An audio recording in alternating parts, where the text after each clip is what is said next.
말씀은 시편 19편입니다. 시편 19편 7절로 10절까지 함께 읽겠습니다. 시편 19편 7절로 10절까지 말씀입니다.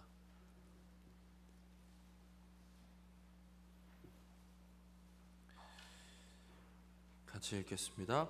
여호와의 율법은 완전하여 영혼을 소생시키며 여호와의 증거는 확실하여 우둔한 자를 지혜롭게 하며 여호와의 교훈은 정직하여 마음을 기쁘게 하고 여호와의 계명은 순결하여 눈을 밝게 하시도다.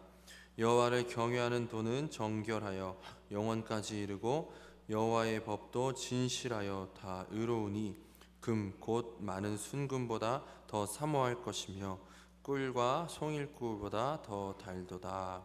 아멘. 이 말씀에 은혜 쓰시길 바랍니다. 제가 오전에 중요한 광고를 못한 것 같아서 그 10월 목회 계획 중에 10월 10일 날 복균 강사님께서 그 화요일이거든요. 목사 안수를 받으십니다. 아마 다음 주에 또 연합 예배 있고 막 이러다 보면 광고가 잘 안 될 수도 있을 것 같아서 기억해 주시고 기도해 주시고 또 함께 관심 가져 주셔서 또 하나님의 종이 또 잘 가는 길 가운데 또 큰 은혜가 있을 수 있도록 함께 하여 주시길 바랍니다. 말씀 보겠습니다. 우리가 오늘 말씀 오전에도 했던 것과 같이 우리가 지금부터 기억해야 되는 것은 그리스도인 된 자의 삶은 이제 삶에 마주하는 모든 상황들이 어떤 결과나 어떤 그 바라는 것을 이루기 위한 것이 아니라 그 모든 상황들 가운데서 하나님과 함께하는 것에 초점이 있다는 것입니다. 이 온 세계를 주관하시고 창조하시고 섭리하시는 그 하나님께서 우리 인생 가운데 주신 그 모든 상황들 속에서 하나님은 우리와 함께하길 원하시고 그 주어진 모든 상황들을 통해서 우리와 더욱더 가까워지길 원하신다는 것이죠. 하나님의 계획은 우리를 거룩하고 흠이 없게 하셔서 우리와 영원토록 함께 하시는 것이기 때문에 지금부터 우리의 이 모든 삶의 여정들을 통해서 하나님은 우리를 점점 더 거룩하게 만드시고 흠이 없게 만드시고 하나님과 가까워지게 만드실 것입니다. 결과가 중요한 것이 아니라 하나님과 함께하는 것이 중요한 것이라는 것이죠. 그리고 그리스도를 바라볼 때 그런 것들이 있다고 했습니다. 우리가 금요일 날 제가 이런 말씀을 드렸는데 만약 하나님께서 실패를 통해서 우리에게 무언가 가르쳐주고 싶으신 것이 있다면 우리의 실패는 실패가 아니라 성공이 되어진다라고 말씀을 전했던 적이 있습니다. 이 모든 것들을 생각할 때 초점이 무엇이냐면 하나님의 인도하심과 하나님과 함께하는 거예요. 이제부터 우리는 그리스도로 말미암아 하나님의 아들 되었기 때문에 더 이상 이 삶에서 뭔가를 이루거나 어떤 결과가 우리의 삶을 보장해 주는 것이 아니라 하나님께서 함께 하신다는 그 사실이 우리를 보장해 주기 때문에 그렇습니다. 그렇다면 우리가 매 순간 매 삶의 자리 가운데서 함께 하시는 하나님을 더욱더 분명히 알고 또 하나님과의 교제에 더욱더 깊이를 경험하기 위해서 필요한 것이 무엇일까요? 바로 하나님의 말씀 가운데서 주님을 묵상하는 것입니다. 묵상이란 단지 성경을 읽는 것만을 얘기하는 것은 아닙니다. 묵상이란 하나님 성경을 읽고 깨달은 내용대로 살아감을 통해서 하나님을 경험하게 되는 것을 의미합니다. 말씀이신 그분을 말씀을 통해 깨닫고 말씀을 통해서 하나님께 나아갈 수 있게 되어지는 것이죠. 그래서 우리는 오늘 이 말씀 묵상에 대해서 좀 살펴보려고 하는데 그 전에 우리가 함께 좀 해결하고 넘어갈 그 개념이 있어서 먼저 잠깐 보겠습니다. 우리가 이렇게 하나님께 나아간다, 하나님과 동행한다, 하나님과 함께한다라는 이런 주제를 다룰 때마다 오해되어져서 사용되어지는 용어들이 영성, 성령 충만 이런 단어들과 같은 것입니다. 여러분, 영성과 성령 충만은 정확히 뭘 의미하고 있을까요? 영성이란 뭘까요? 교회 안에서 많이 사용하고 있는데 때때로 우리는 그런 것들을 조금 왜곡된 채로 사용할 때가 많이 있는 것 같습니다. 국어사전에 이 영성이라는 단어는 신령한 품성이나 성질이라고 정의하고 있습니다. 또는 신성의 영역과 연결 또는 합일되는 경험이라고도 얘기합니다. 소위 말하는 영성주의자들, 영성 훈련가들, 이런 분들은 이러한 영성을 우리가 어떤 개발함을 통하여서 어떤 신비한 능력 가운데 들어갈 수 있고 신비한 체험들을 할 수 있고 삶이 기적과 같이 바뀔 수 있다고도 얘기합니다. 그럼 성경에서 얘기하는 이 영성은 무엇일까요? 다니엘서 5장 14절 말씀 한번 읽어보겠습니다. 내가 내게 대하여 들은즉 내 안에는 신들의 영이 있으므로 내가 명철과 총명과 비상한 지혜가 있다 하도다. 사실 이 본문은 영성 훈련가들이 많이 사용하는 본문인데, 이 본문만 보더라도 그들이 말하는 영성과 또 어떤 그런 왜곡된 그런 영성의 개념과 성경의 개념이 다르다라는 것을 우리가 확인할 수 있습니다.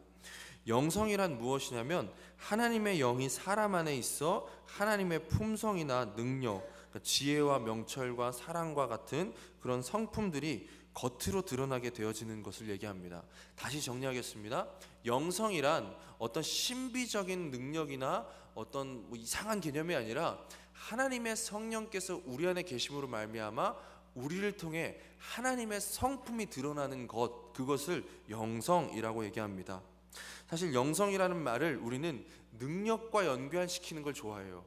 능력과 연관시키게 되면 어떤 일이 되냐면 자꾸 마냥 소위 영성이 있다라고 하는 자들이 도인처럼 변하게 되는 것을 보게 되죠. 어떤 개념인지 아시죠? 도인처럼 막 행하는 분들이 있게 되어집니다.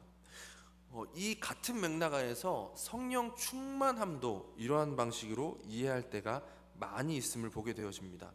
성령 충만함 또한 능력과 기적, 어떤 행위에 있는 것이 아니라 하나님의 성품과 관련되어져 있다는 것을 우리는 반드시 기억해야 합니다.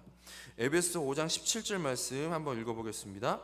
그러므로 어리석은 자가 되지 말고 오직 주의 뜻이 무엇인가 이해하라. 술 취하지 말라. 이는 방탕한 것이니 오직 성령으로 충만함을 받으라. 에베소서에서 성령의 충만함을 받으라라고 얘기하고 있는 이 맥락은 지금 여전히 옛사람의 행실로 살아가고 있는 자들을 향한 권면의 맥락에서 등장하고 있습니다. 주님의 뜻을 이해하고 성령의 충만함을 받음을 통해 그 뜻대로 살아가라 라고 지금 얘기하고 있는 것이죠. 영성과 마찬가지로 성령의 충만함은 이렇듯 하나님의 뜻을 아는 것과 그 뜻에 순종하는 것과 별개의 것이 아니라는 것입니다. 그러니까 자꾸 능력과 연관시키면 안 되고 하나님의 뜻, 하나님의 성품이 나를 통해서 나타나는 것과 연관시켜서 영성, 성령 충만함을 생각해야 된다는 것입니다. 그런데 오늘날 많은 사람들이 이러한 하나님의 뜻과 그런 하나님의 성품과 순종의 삶과 관계없이 영성이라는 것을 이해하는 경우를 보게 되어집니다. 마치 묵상과 명상을 오래 하면 도인이 되는 것처럼 기도를 많이 하거나 훈련을 많이 하면 영성이 높아진다라고 생각하는 것을 보게 되어져요. 그래서 소위 영성이 뛰어나다라는 사람을 그 표현을 사용할 때, 또 성령 충만하다라는 표현을 사용할 때 기도를 많이 한다거나 예언을 한다거나 방언을 한다거나 어떤 은사를 주도적으로 사용하는 사람들을 가리켜 영성이 뛰어난 사람, 성령에 충만한 사람이라고도 얘기하는 것을 보게 되었습니다. 우리가 지난번에 벌써 몇 주가 지났죠. 성령의 은사에 대해서 말씀드릴 때 성령의 은사는 교회의 유익을 위해서 하나님께서 부어주시는 특별한 은혜라고 그랬잖아요. 그 특별한 은혜는 때때로 그리스도인 아닌 자들을 통해서도 나타납니다. 무슨 얘기냐면 성령의 은사와 성령의 충만함은 별개의 것이라는 거예요. 왜냐하면 은사의 목적 자체가 교회를 세워가시기 위한 하나님의 특별하신 개입하심이기 때문에, 그래서 우리가 실질적으로 때때로 예수를 잠깐 믿었던 사람에게서 막 병고침이 나온다든지 어떤 그러한 경우도 보는 경우가 있죠. 이 은사 자체의 초점은 그러한 교회의 유익과 교회를 세워나가기 위한 일들이라는 것을 우리가 기억하고 구별할 수 있어야 됩니다. 성령의 충만함, 영성이란 이런 능력을 의미하는 것이 아니라 도리어 하나님의 성품이 나를 통해서 나타나는 것, 하나님의 뜻이 나를 통하여서 나타나는 것을 의미한다라는 것을 반드시 기억해야 합니다. 우리 주변에 이런 것들을 오해하고 막 웃지 못하는 상황들이 나타나요. 저는 실제로 어떤 분을 봤냐면 그 공기방울이 보인대요. 막 이렇게 보면. 근데 한번 생각해 보세요. 공기방울이 보이면 여기에 다 공기로 가득 차 있는데 눈앞에 아무것도 안 보여야 되는 거잖아요. 이런 막 웃지 못할 그런 일들을 막 그냥 너무 대담하게 얘기하는 거죠. 막 공중부양 안 하면 다행이죠. 그렇죠. 그런 것들을 막 그냥 마치 성경과 전혀 관계없이, 하나님의 뜻과 전혀 관계없이 그냥 어떤 신령한 은사, 그리고 도인처럼 막 이렇게 행하는 경우들이 많이 있는 것을 보게 됩니다. 성경에서 말하는 성령의 충만함은 단지 기발한 생각이나 초인적 능력, 감정, 행위보다는 말씀 가운데 계시된 하나님의 뜻을 깨닫고 그 뜻에 순종할 때 우리를 통해 보이시는 하나님의 성품과 관련되어져 있다는 것이죠. 하나님의 뜻에 순종함으로 하나님을 닮아간다라는 것을 의미합니다. 우리 갈라디아서 5장 22절 말씀 읽어보겠습니다. 오직 성령의 열매는 사랑과 희락과 화평과 오래 참음과 자비와 양선과 충성과 온유와 절제니 이 같은 것을 금지할 법이 없느니라. 성령의 열매는 이러한 하나님의 성품이 우리를 통해서 나타나는 것입니다. 영성과 성령 충만함은 비상한 머리나 영특한 지혜, 초인적인 능력, 감성, 외모에서 뿜어나오는 신비한 어떤 거룩한 기운, 또 뭐 말에서 흘러나오는 오묘한 막 그런 자리 있죠. 막 영성 있다고 하면서 할렐루야 막 이렇게 잘 되지도 않네요. 그렇게 하고 다니는 것들, 그런 것과는 전혀 관련이 없다라는 것이죠. 오히려 성령의 충만함은 언제나 하나님의 뜻과 관련되어져서 그 뜻에 순종하는 모습으로 나타나게 되어집니다. 성령에 충만하다라는 것은 도리어 하나님의 뜻을 깨닫고 그 뜻에 순종하는 것이 수월한 사람이라고 표현할 수 있을 것입니다. 영성이 뛰어난 사람은 하나님을 마음과 뜻과 힘을 다해서 사랑하는 사람이고, 또 성령에 충만한 사람은 내 이웃을 내 몸과 같이 사랑하는 그런 모습으로 나옵니다.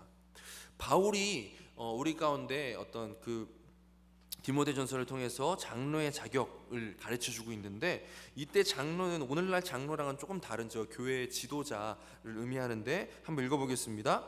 그러므로 감독은 책망할 것이 없으며 한 아내의 남편이 되며 절제하며 신중하며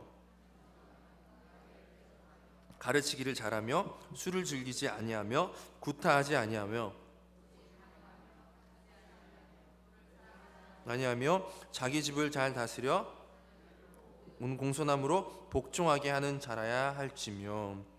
이 장로라고 하면 영성이 충만하고 성령에 충만한 사람이라고 할 수 있을 것입니다. 그런데 바울은 여기서 이 장로의 자격을 얘기할 때 뭐 예언을 해야 된다거나 방언을 해야 된다거나 아니면 공중부양을 해야 된다거나 치료의 은사를 해야 된다거나 이런 얘기를 하지 않고 있다라는 것이죠. 성령의 충만함과 연결해서 이렇게 삶과 연결되어져서 자기 안에서 하나님의 성품이 나타나는 것을 성령의 충만함과 연결시켜줘서 이러한 사람이 교회를 잘 이끌어갈 수 있게 해야 한다라고 얘기하고 있습니다. 이렇듯 성령의 충만함은 교회만이 아니라 삶의 전반에서 나타나게 되어지는 것이죠. 그래서 영성은 교회만이 아니라 가정, 직장, 사회에서도 드러나는 그리스도인의 열매인 것입니다. 성령의 열매라는 표현, 이 열매라는 표현을 우리가 한번 생각해 보면 그 하나님의 영이 내 안에 계심으로 말미암아 그 뜻을 따라 살아가게 될 때 우리를 통해서 마치 그 나무가 양분을 잘 빨아들여서 잘 자라나면 열매를 맺는 것과 같이 우리 안에 성령님께서 계시고 성령님의 역사하심으로 말미암아 그 뜻에 순종하게 될 때 우리를 통해 맺혀지게 되는 것이 바로 성령의 열매라는 것이죠. 이러한 열매들이 우리 안에서뿐만 아니라 밖으로 드러나서 이 사회 가운데 하나님의 영광을 증거하게 되어지고 또 성품적으로 하나님의 사랑을 나타나게 되어지는 일들이 계속되어집니다. 아무리 방언을 많이 하더라도 가정에서 독불장군이고 사람에게 상처 주며 자신의 이익만을 위해서 산다면 그 사람을 결코 성령 충만하다라고 얘기할 수는 없다는 것이죠. 심지어 병을 고치고 기적을 행하는 그런 놀라운 일들을 행한다 할지라도 그런 사람이 거짓을 일삼고 음행을 일삼는 자라면 결코 성령에 충만하다라고 얘기할 수는 없다라는 것입니다. 왜냐하면 결국 이런 자들은 하나님께 영광이 아니라 하나님의 이름을 낮추는 자들이 되고야 말기 때문입니다. 그러한 부분들은 우리는 성령의 은사와 성령의 충만함을 구별해서 우리가 함께 생각해 봐야 할 것입니다. 이 영성에 관해서 이렇게 말한 분이 있습니다. 영성은 내가 어디 있든지 무엇을 하든지 그곳에서 하나님이 기뻐하시는 뜻을 따라 사는 삶이 말해주는 것이다. 어디에 있든지 무엇을 하든지 하나님이 기뻐하시는 뜻을 따라 사는 삶을 말해주는 것이다. 오늘 오전에 설교와 연결시켜서 생각해보면 우리가 영성이 있다라는 것, 우리 안에 성령이 충만하다라는 것은 우리 삶의 매 순간순간에 하나님과 함께함을 우리가 나타내는 것이라고 얘기할 수 있습니다. 그 모든 상황과 모든 순간들을 통해서 하나님을 더욱더 알아가고 하나님을 더욱더 깨닫고 하나님과의 더 깊은 교제 가운데 가게 되어지는 것이 바로 영성이고 성령 충만함이라는 것이죠. 그래서 우리는 이 영성을 얻기 위해 성령에 충만하기 위해 따로 훈련이 필요한 것이 아니라는 것이죠. 오히려 우리에게 필요한 것은 무엇이냐면 하나님의 말씀에 집중하는 것입니다. 시편 1편 1절 말씀 같이 읽어보겠습니다. 복이 있는 사람은 악인들의 꾀를 따르지 아니하며 죄인들의 길에 서지 아니하며 오만한 자들의 자리에 앉지 아니하고 오직 여호와의 율법을 즐거워하여 그의 율법을 주야로 묵상하는도다. 하나님의 말씀을 묵상할 때 우리 가운데 어떤 일이 일어나냐면 우리 안에 계신 성령님께서는 이 하나님의 말씀을 통해서 하나님의 뜻을 깨닫게 하시고 그 뜻대로 살도록 우리를 인도해 나가십니다. 그래서 우리를 점점 성령의 충만한 사람으로 바꿔가시는 것이죠. 조금 풀어서 설명하자면 하나님의 영이 우리 가운데 오셔서 하나님의 말씀을 대할 때 이 말씀을 통해서 하나님을 보게 하십니다. 하나님의 뜻을 깨닫게 하시고 하나님이 무엇을 기뻐하시고 무엇을 싫어하시는지를 보게 하세요. 그리고 그뿐만이 아니라 성령님께서 우리 삶을 인도하셔서 우리가 깨달은 그 뜻대로 살아가게끔 하시는 거예요. 그 살아갈 때 우리가 점점점 하나님의 성품에 비슷해지고 닮아지는 모습이 우리 안에 나타나게 되어진다는 것이죠. 그래서 성령의 충만한 삶을 살아가게 되어집니다. 이러한 성령 충만은 삼위일체이신 하나님의 놀라우신 교제 가운데 참여케 되는 것을 의미하는 것입니다. 말씀이 오전에도 말씀드렸지만 예수님께서는 말씀으로 우리 가운데 계셨잖아요. 그리고 이 하나님께서는 자신의 뜻을 말씀이신 예수님을 통해 성령 안에서 나타내셨습니다. 여기 우리 요한복음 14장 8절 말씀 같이 읽어보겠습니다. 빌립이 이르되 주여 아버지를 우리에게 보여주시옵소서 그리하면 족하겠나이다. 예수께서 이르시되 빌립아 내가 이렇게 오래 너희와 함께 있으되 내가 나를 알지 못하느냐 나를 본 자는 아버지를 보았거늘 어찌하여 아버지를 보이라 하느냐. 우리가 성령 안에서 말씀을 묵상할 때 우리는 이 말씀을 통해 말씀이신 예수 그리스도를 통해 하나님을 보게 되어집니다. 하나님을 아는 것은 사실 오랜 인류의 열망이었습니다. 이 땅에 종교가 없는 곳이 없고 이 땅에 어떤 종교적인 열심이 없는 것이 없는 것을 보면 하나님에 대한 신에 대한 열망은 어느 민족이나 어떤 사람에게나 어느 시대에나 있어 왔다는 것을 우리가 볼 수 있습니다. 근데 그 모든 노력들은 하나님을 알지 못하는 것들이었죠. 만약에 우리의 노력으로 하나님을 알 수 있다면 그분은 아마 하나님이 아닐 것입니다. 왜냐하면 창조주와 피조물은 전적으로 다른 존재이기 때문이죠. 그래서 하나님께서는 친히 말씀을 통해 자신을 나타내어 주셨습니다. 우리는 예수 그리스도로 말미암아 온 인류의 열망 가운데 서게 된 것이죠. 이제 우리는 말씀을 통해 말씀이신 그분을 통해 하나님을 보게 되어지고 그분의 뜻을 깨달을 수 있게 되어졌고 그분의 뜻 가운데 행할 수 있게 되어졌습니다. 그리고 그로 말미암아 그분을 닮아가게 된 것이죠. 친구를 보면 그 사람을 안다라는 말이 있죠. 함께하는 시간이 길어질수록 서로 닮아가기 때문입니다. 성령 안에서 말씀이신 예수 그리스도를 통해 하나님과 함께하는 시간이 길어질수록 우리는 하나님의 성품을 닮아가게 되어집니다.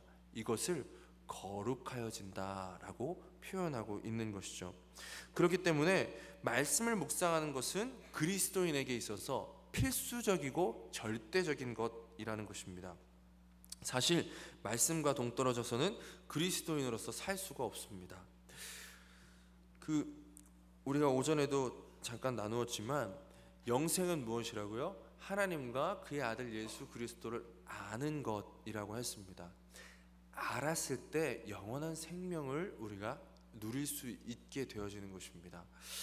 하나님께서 그 구약 시대 가운데 말씀을 통해서 우리가 그 구약 시대 백성들을 이끄셨고 신약 시대의 말씀이 육신 되셔서 그들과 함께 거하시면서 예수 그리스도를 통해 하나님을 볼 수 있게 하셨습니다. 이 말씀이신 예수 그리스도가 아니면 하나님을 결코 알 수가 없는 것이죠. 지금은 어떻습니까? 지금은 육신이신 예수님께서 우리와 함께 계시지 않습니다. 예수님은 어디 계시죠? 하나님 보좌 우편에 앉아 계시죠. 그렇지만 동시에 성령 안에서 말씀으로 우리와 함께 계신다라는 것입니다. 이것은 우리가 어떤 그런 감동을 받고 그런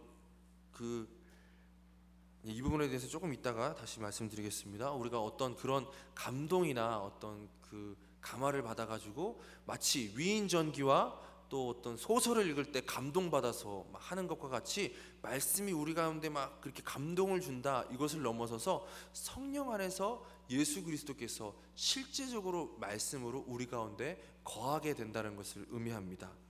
우리 말씀을 더 보기 전에 요한복음 14장 26절 말씀 함께 읽어보겠습니다. 보혜사 곧 아버지께서 내 이름으로 보내실 성령 그가 너희에게 모든 것을 가르치고 너희에게 말한 모든 것을 생각나게 하리라. 그 성령님의 음성을 듣는 것 또한 마찬가지입니다. 보혜사신 성령님께서는 신자 안에 내주하셔서 영원토록 함께 동행하시고 말씀을 생각나게 하시겠다라고 약속하셨습니다.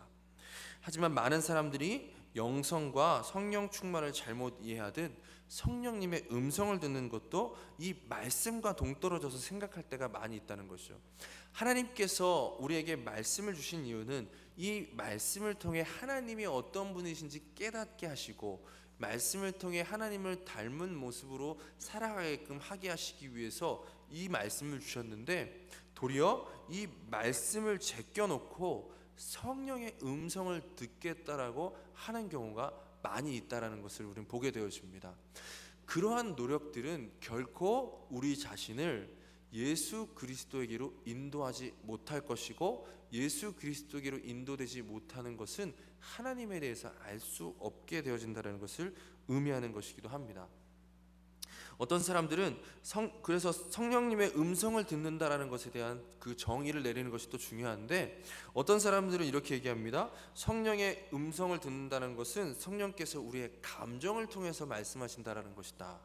이게 무슨 얘기냐면, 내가 편안한 생각이 들면 하나님 뜻이고 불편한 생각이 들면 하나님의 뜻이 아니다 라고 판단의 근거를 삼으시는 분들이 있어요.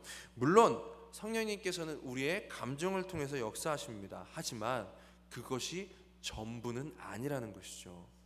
그것에 성령의 음성의 절대적인 가치를 우리 감정에 둔다면 우리는 잘못된 방향으로 흐르게 될 가능성이 많이 있습니다. 실수하게 될 여지가 더 많다는 것이죠. 한 가지 예로 예수님께서 십자가에 못 박히실 때 예수님의 마음은 결코 편안하지 않으셨습니다. 그 부담감과 그 어려운 것으로 말미암아 하나님께 아버지여 이 잔을 내게서 옮겨 주시옵소서라고까지 기도하실 정도로 그 마음 가운데 어려움이 있으셨죠.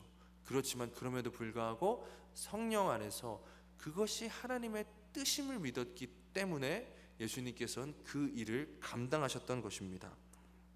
또 더 큰 문제는 뭐가 있냐면 성령님의 직접적인 계시를 오늘날도 받을 수 있다라고 생각하는 것입니다. 여기서 우리가 한 가지 혼동해하지 말아야 될 것은, 물론 성령님께서는 우리 마음 가운데 마치 말씀하시는 것 같은 감동을 주실 때가 있습니다. 뭔가를 해야 되겠다, 뭔가를 찾아가야 되겠다, 뭔가를 나눠줘야 되겠다, 용서해야 되겠다, 이런 마음들이 우리 마음 가운데 마치 하나님께서 말씀하시는 것과 같은 감동으로 다가오는 경우가 있습니다. 그것을 부인하는 것이 아니라, 그것은 인정할 수 있지만 그것이 하나님의 뜻을 판단할 수 있는 절대적인 기준이 될 수는 없다라는 것이죠. 마치 가룟 유다에게, 우리 가룟 유다를 예를 들어 생각할 수 있는데, 가룟 유다가 예수님을 팔 때 그 마음 가운데 사탄이 예수님을 팔아 넣을 생각을 심어 넣었다라고 하였습니다. 우리 가운데, 우리의 마음에 말을 하고 있는 건 하나님뿐만이 아니라 다른 영도 우리에게 말을 하고 있고, 우리 자신도 말을 할 때가 있기 때문에 그것을 절대적으로 여길 수는 없다는 것이죠. 제가 20살 초반에 어떻게 살았었냐면요, 그때 성령에 충만하고 싶은 마음이 있었어요. 그리고 그때 당시에 이제 하나님의 음성을 듣는 삶, 이런 책들이 유행했거든요. 그런 책들을 보니까 이런 부분에 대해서 굉장히 강조가 되는 거예요. 직접적인 계시와 어떤 감동에 대한 것들. 그래서 제 스스로 막 그걸 흉내내기 시작했어요. 그냥 길 가다가 하나님 어디로 갈까요? 그러면서 혼자 생각하는 거죠. 일로 근데 나중에 보면 되게 막 허무한 거 있잖아요. 웃으시는 분들은 다들 저와 비슷한 경험이 있으신 거죠. 혼자서 막 음식점 가서 하나님 뭐 먹을까요? 막 이러고 있는 거죠. 근데 자기 음성과 하나님의 음성을 자꾸 혼동하고 억지로, 그러니까 이상하면 이상한 거예요. 항상 하나님의 말씀은 절대 이상하지 않아요.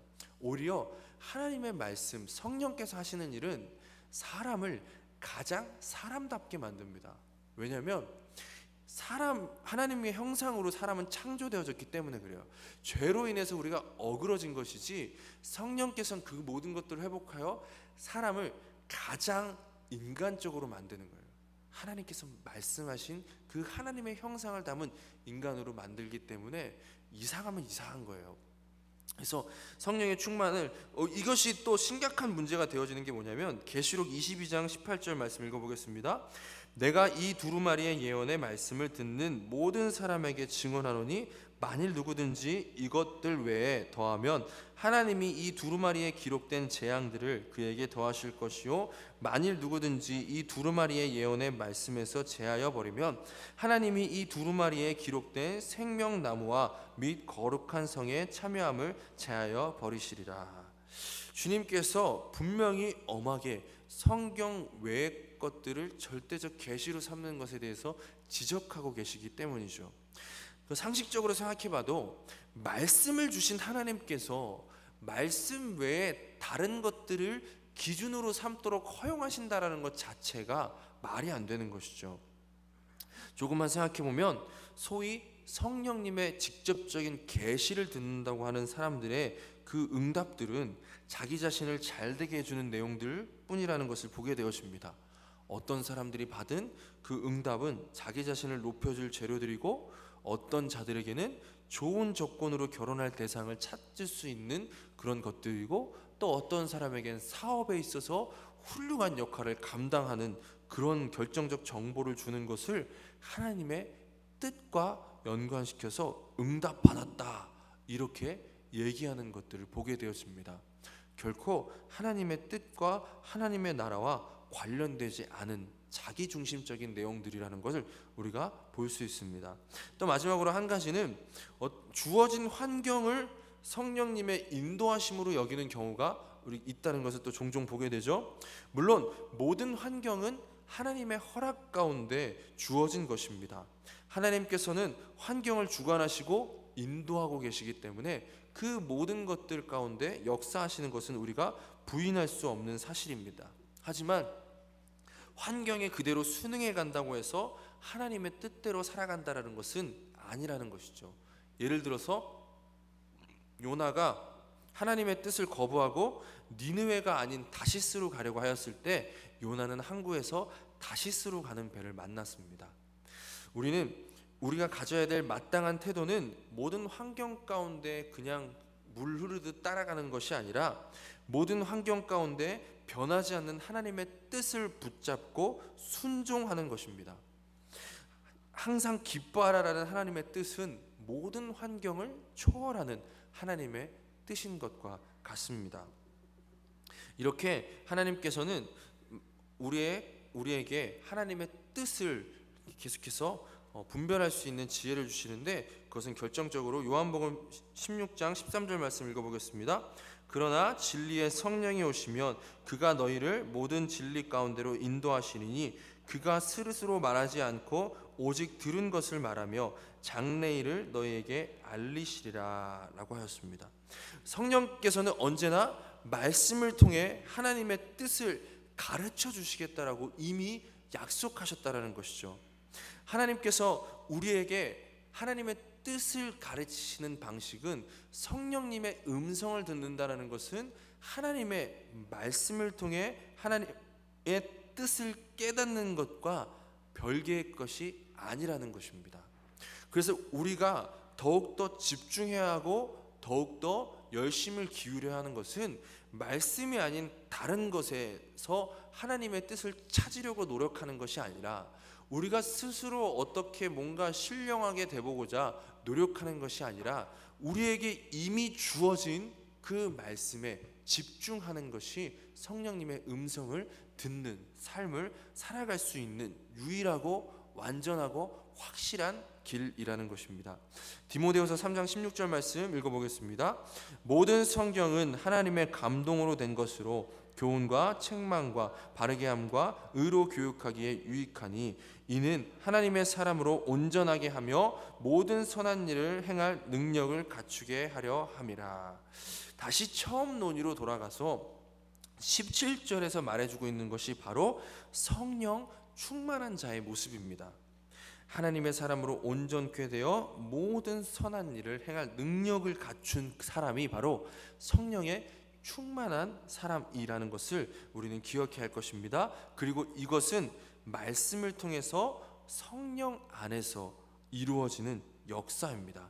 그렇기에 그리스도인들이라면 누구든지 하나님의 감동으로 쓰여진 이 성경을 상고해야 할 것이고, 이것을 통해 우리는 성령님 안에서 말씀이신 예수님으로 말미암아 하나님의 나타난 하나님의 뜻을 깨닫고 그 뜻대로 살아가게 되어진다라는 것을 항상 기억해야 합니다. 앞서 말씀드렸듯이 예수님께서 지금 하늘에 계셔서 하나님 보좌 우편에 앉아 계십니다. 그래서 우리 가운데 지금 말씀을 통해서 역사하고 계신다는 것이죠. 이것이 실제적인 것임을 우리는 분명히 믿어야만 할 것입니다. 지금 성령으로 말미암아 믿음 안에서 말씀을 통해서 우리는 그리스도를 보게 되어지고 그리스도의 음성을 듣게 되어집니다. 지금 눈으로 예수님을 볼 수 없지만 말씀을 통해서 예수님께서 어떤 분이신지를 우리는 알 수 있고, 우리는 주님의 음성을 들을 수 없지만 말씀을 통해서 주님의 뜻이 무엇인지를 깨달을 수 있기 때문입니다. 그리고 이 말씀을 통해 우리가 주님을 묵상할 때 우리는 점점 주님의 성품을 닮은 모습으로 우리의 영성이 변하게 되어질 것이고, 주님께서 다시 오실 때 우리는 주님을 직접 보고 그분과 같이 되어질 것입니다. 여기서 제가 영성이 변화된다고 쓴 표현을 또 오해하시지 마시기 바랍니다. 제가 영성이 변한다라는 것은 우리를 통해서 성품이 나타난다는 것을 표현하기 위함입니다. 왜냐하면 주님께서 오시는 그날 어떤 일이 일어난다고요? 우리의 이 육신의 몸이 완전한 상태로 변화되어야 되거든요. 이 땅에서 주님이 오시기 전까지는 우리의 이 육신은 그리스도와 같이 변화되지는 않습니다. 이런 의미에서 우리의 영성이 변화되어져 간다라는 표현을 쓴 것임을 기억하시기 바랍니다. 다시 정리하면 말씀을 통해 예수님을 묵상하고 그 말씀 안에서 우리의 마음이 변화되어져서 우리는 성령 충만함으로 하나님의 성품을 닮은 삶을 살아가게 되어집니다. 그리고 예수님께서 다시 오시는 그날 우리는 눈과 눈으로 그분을 보게 되어지고 그분 안에서 완전한 새로워짐을 경험하게 되어진다는 것이죠. 그래서 지금 이 땅에서 그리스도를 묵상하는 것은 마치 새벽 미명에 새벽별을 보는 것과 같이 소망이 가득하고 황홀한 일이다라는 것을 우리는 깨달아야 합니다. 그리스도를 묵상함을 통해 그 안에서 이미 시작된 천국을 맛보게 되어진다는 것입니다. 삶의 모든 환경이 하나님께서 우리와 함께 하시기 위해서 제공하신 그런 것들이라면 우리는 그리스도를 통해 하나님의 뜻을 알면 알수록 그 모든 상황들 가운데 우리와 함께 하시는 하나님을 더욱더 깊이 있게 경험할 수 있게 되어지기 때문입니다. 그래서 그리스도인은 반드시 말씀으로 나아가야만 합니다. 이 말씀으로 오늘날 많은 그리스도인들이 실제적으로 하나님과의 교제를 경험하지 못하고 삶 가운데 함께 하시는 하나님을 깨닫지 못하는 이유는 말씀 가운데 나아가고 있지 않는다라는 것을 우리는 기억해야 할 것입니다. 그래서 마지막으로 제가 저 나름대로 그 성경을 읽는 어떤 기준들이 있거든요. 그런 순서들, 그런 것들이 있어서 잠깐 그것을 소개하고 마치고자 합니다. 우리가 그러니까 말씀을 대할 때 우리가 놓치지 말아야 되는 개념은 뭐냐면 이 말씀을 통해서 우리는 하나님의 뜻을 깨닫고 하나님을 알게 되어진다는 거예요. 하나님을. 말씀 자체가 중요한 것이 아니라 말씀을 통해서 하나님을 깨닫는 것이 중요하다는 것이죠. 그래서 말씀을 읽을 때 먼저 우리는 기도하면서 시작해야 되겠습니다. 왜냐하면 이 말씀을 읽고 깨닫는다는 것은 지적인 행위가 아니라 성령께서 우리 안에 계셔서 행하시는 일이기 때문입니다. 그래서 우리가 말씀을 대할 때 성령께서 이 말씀을 통해 하나님을 바라보고 하나님의 뜻을 깨닫게 해주시길 간구하면서 말씀을 대해야 될 것입니다. 그리고 난 다음에 우리는 말씀을 잘 읽어야 됩니다. 잘 읽어야 된다라는 이 표현은 본문을 정확하게 살펴야 된다는 거예요. 그냥 내가 원하는 구절 하나만 딱 갖고 와서 거기다가 하나님의 뜻이라고 여겨지는 그 개념들을 주입해서 그걸 스스로 믿으면 안 된다는 거죠. 분명히 성경은 이야기가 있고 문맥이 있고 상황이라는 것이 있습니다. 그런 모든 것들을 염두한 채 성경의 말씀들을 차근차근 읽어 나감을 통해서 첫 번째로 우리가 행해야 되는 건 성경의 줄거리와 내용을 파악하는 것입니다. 그럼 그 다음번에 우리가 해야 되는 것은 뭘까요? 이 줄거리와 내용을 통해서 하나님께서는 하나님 자신이 어떤 분이시라고 말씀하고 계시는지, 이 상황들을 통해서 나타난 하나님의 뜻이 무엇인지를 우리는 계속해서 기도하는 가운데 그런 것들을 찾아 나가야 합니다. 왜 하나님께서는 여기서 이렇게 하셨을까? 왜 하나님께서는 지금 이스라엘 백성에게 이런 말씀을 하고 계시는가? 왜 예수님께서는 그 사람을 용서하셨고 왜 예수님께서는 이렇게 하셨는가? 이러한 질문들을 통해서 우리는 하나님의 뜻을 깨달을 수 있게 되어집니다. 그리고 그 가운데 우리는 한 가지를 발견하게 되어지는데 원리적인 하나님의 뜻을 발견하게 되어집니다. 여기까지 내용을 정리하면 성경의 본문의 내용을 통해서 줄거리와 내용들을 이해하고 그 내용을 통한 하나님의 뜻, 원리적인 뜻을 발견하는 것이죠. 분명히 성경은 우리에게 직접적으로 얘기하고 있지 않습니다. 얘기가 하나님께서 말씀을 우리에게 주시지 않았다는 게 아니라 성경의 1차 독자, 성경에서 염두하고 있는 상황은 지금 우리의 상황과는 다르다는 것이죠. 제가 청년 시절에 저희 모교회에서 이런 걸 시킨 적이 있습니다. 옆에 이제 아파트 단지가 들어왔어요. 그래가지고 저 아파트 단지에 있는 영혼들을 우리가 차지하기 위해서 여리고성을 돌아야 된다. 그래가지고 그 한 열 몇 개 동이었는데 거기를 한 바퀴만 돌라 그랬어도 좀 그랬을 텐데 그 바로 7바퀴씩 돌라 그러는 거예요. 그 얼마나 힘든지 아세요? 그 막 나중에는 막 다 뛰어다니기 시작하는 거예요. 예? 그 전혀 그거와 상관없는데 그냥 그대로 그냥 가져와가지고 마치 우리가 7바퀴를 돌면 하나님께서 이 아파트 단지에 있는 모든 영혼을 우리에게 주실 것이다, 이렇게 그냥 연관시켜 버리시는 거죠. 하나님께서 왜 이스라엘 백성들에게 그때 그날 여리고성을 돌라고 말씀하셨는지 그 뜻에 대해서는 우리가 관심이 없고 그냥 그 돌아서 차지했다 요것만 가지고 와서 내 삶과 바로 연결시켜 버리니까 이러한 일들이 발생되어지게 되는 것이죠. 더 심각한 건 뭐예요? 성경에 있는 한 구절만 딱 빼와가지고 그걸 가지고 하나님의 뜻입니다 이렇게 얘기해 버리는 것이죠. 그래서 우리는 이 내용을 통한 하나님의 뜻을 찾아서 이제 이 다음에 해야 되는 작업이 뭐냐면, 그러면 하나님의 원리적인 뜻, 예를 들면 내 이웃을 내 몸과 같이 사랑하라, 원수를 사랑하라, 이것이 하나님의 뜻이라는 것이 발견되어지면 그 다음 단계는 나의 모습과 하나님의 뜻을 비교하는 것입니다.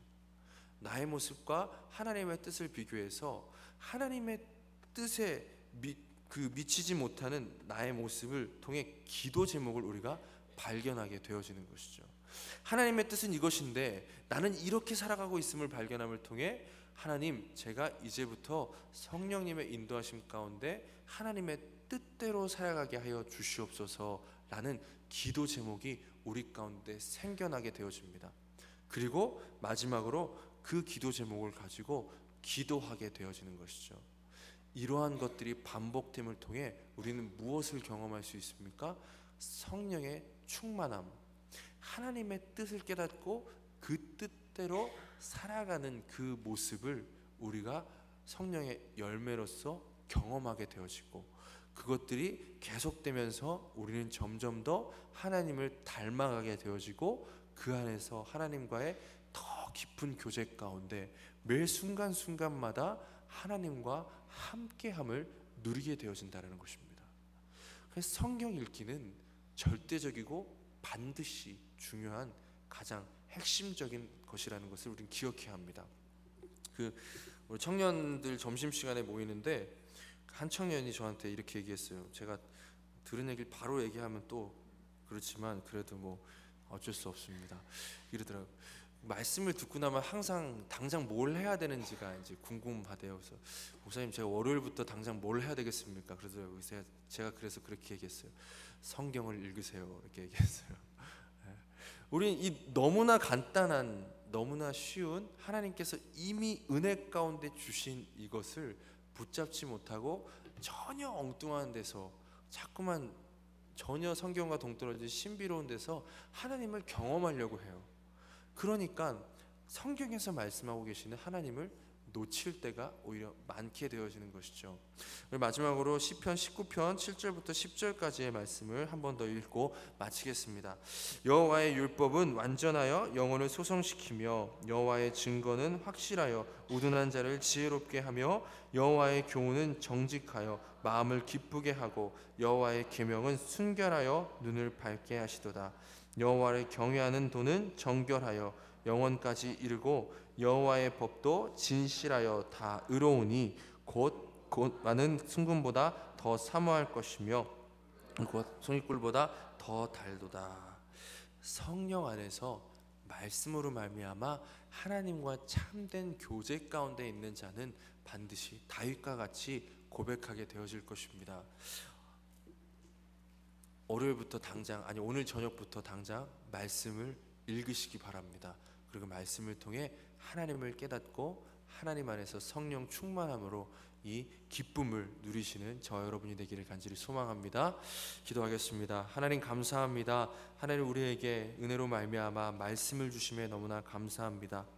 예수님께서 말씀으로 이 땅 가운데 오시고 또 말씀이 육신 되셔서 우리에게 거하시고 또 이제 하늘나라에 계시면서 동일하게 말씀 가운데 우리와 또 함께하여 주심을 우리가 기억하게 하여 주시옵시고, 엉뚱한 곳에서 하나님을 찾지 않게 하시고 말씀 가운데 하나님을 찾고 하나님을 경험하고 하나님과 동행할 수 있게 하여 주시옵소서. 우리의 마음 가운데 하나님께서 간절한 마음을 더하여 주셔서 지금 당장 우리가 성경을 읽게 하여 주십시고, 성경을 읽을 때 머리로 읽는 것이 아니라 성령의 능력으로, 성령께서 주시는 그 지혜와 성령께서 깨닫게 하시는 그 놀라운 능력으로 읽게 하여 주셔서 성경을 통해 하나님의 뜻을 알게 하여 주십시고, 성령님의 인도함을 따라 그 뜻대로 살아가는 성령 충만한 모든 그리스도인들 될 수 있도록 주님께서 함께하여 주시옵소서. 한 주간의 삶 가운데 주님의 말씀으로 말미암아 하나님과 동행하게 되어지기를 간절히 소망합니다. 주님께서 함께하여 주시옵소서. 예수님의 이름으로 기도드리옵나이다. 아멘.